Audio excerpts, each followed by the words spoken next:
ഇന്ന് കുറച്ച് craft items വാങ്ങിച്ചിട്ടോ അപ്പോൾ അത് നിങ്ങൾക്കും കൂടി കാണിച്ചു തരാം. എന്റെ മനസ്സിൽ കുറച്ച് സാധനം വാങ്ങിക്കാനേ ഉണ്ടായിരുന്നുള്ളൂ, പക്ഷെ അവിടെ എത്തിയപ്പോൾ പലതിനും എനിക്ക് ആവശ്യം വന്നു. അങ്ങനെ കുറച്ച് അധിക സാധനങ്ങൾ വാങ്ങിച്ചിട്ടോ. ആദ്യം തന്നെ ഈ ഗ്ലൂ ഗണ്ണാണ് വാങ്ങിച്ചത്. ഒന്നെന്റെ കയ്യിലുണ്ട്, എന്നാൽ കിടക്കട്ടെ ഒരെണ്ണം കൂടി. കൂട്ടത്തിൽ 2 ഗ്ലൂ സ്റ്റിക്കും പാടി മേടിച്ചിട്ടുണ്ട്. പിന്നെ വാങ്ങിച്ചത് ഇതുപോലത്തെ ലേസും സിബും ആണ്. ഇത് വെച്ച് ഒരുപാട് ഐഡിയാസ് എന്റെ മനസ്സിലുണ്ട്, ഒക്കെ നിങ്ങൾക്ക് വരും വഴിക്ക് കാണാം. ഈ ലേസ് ഞാൻ നോക്കിപ്പോയി മേടിച്ചതാണ് കേട്ടോ. ഇത് തന്നെ കിട്ടണമെന്ന് എനിക്ക് നിർബന്ധമായിരുന്നു. പിന്നെ ഇതേ നമ്മുടെ സ്റ്റിക്കി നോട്ട്, ഇതൊന്നും എനിക്ക് വാങ്ങണമെന്ന് വിചാരിച്ച് പോയതേ അല്ല. പിന്നെ വീഡിയോസിലൊക്കെ ഇത് കാണാറുണ്ട്, അതുകൊണ്ട് വാങ്ങിച്ചതാണ്. പിന്നെ ഇതേ സീസേഴ്സ്, നല്ല ക്യൂട്ടായിട്ടുള്ള നോക്കി എനിക്ക് എപ്പോൾ പോയാലും കിട്ടില്ല. അപ്പൊ പിന്നെ കണ്ണി കാണുന്നതൊക്കെ അങ്ങ് എടുത്തോണ്ട് പോരും. പിന്നെ എനിക്ക് അത്യാവശ്യമായിട്ടുള്ളതാണ് പെയിന്റിംഗ് പാലറ്റ്. എന്താണെന്നറിയില്ല, ഇത് പൈസ കൊടുത്ത് വാങ്ങാൻ എന്റെ മനസ്സ് പലപ്പോഴും സമ്മതിക്കാറില്ല. വേറൊന്നും കൊണ്ടല്ല, എനിക്ക് അവിടെ ഇവിടേക്ക് വെച്ച് മിക്സ് ചെയ്യുന്നതായി ഇഷ്ടം. അടുത്ത് വാങ്ങിച്ചത് ഇതുപോലത്തെ സ്റ്റിക്കർ സ്റ്റോൺസ് ആണ്. ഇതിങ്ങനെ പറിച്ചൊട്ടിച്ചാൽ മാത്രം മതി കേട്ടോ. പിന്നെ ഞാൻ വാങ്ങിച്ചത് ഒരു പെൻസിലും അതിന്റെ കൂടെ ഒരു സ്ലൈമാണ്. വെറും 25 റുപ്പീസ് മാത്രമേ ഉള്ളൂ, അതുകൊണ്ട് മാത്രം വാങ്ങിച്ചതാണ് കേട്ടോ. അല്ലെങ്കിൽ ഞാൻ ഇതുപോലുള്ള ഐറ്റംസ് ഒന്നും കാശ് കൊടുത്ത് വാങ്ങിക്കാറേ ഇല്ല. പിന്നെ ഇത് ടിഷ്യൂ എന്ന് പറഞ്ഞപ്പോൾ അവര് തന്നതാണ് കേട്ടോ. ഇത് ടിഷ്യൂ ആണോ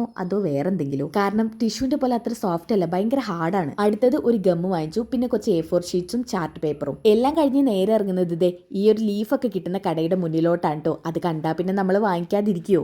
ഈ ലീഫ് എനിക്ക് ഭയങ്കരമായിട്ട് ഇഷ്ടപ്പെട്ടിട്ട് വാങ്ങിച്ചതാണ് കേട്ടോ. പക്ഷെ ഇതുകൊണ്ട് എന്ത് ചെയ്യുമെന്ന് എനിക്കറിയില്ല. എന്തായാലും റൂം മേക്ക് ഓവർ നടന്നുകൊണ്ടിരിക്കില്ലേ, നമുക്ക് സെറ്റ് ആക്കാന്നേ.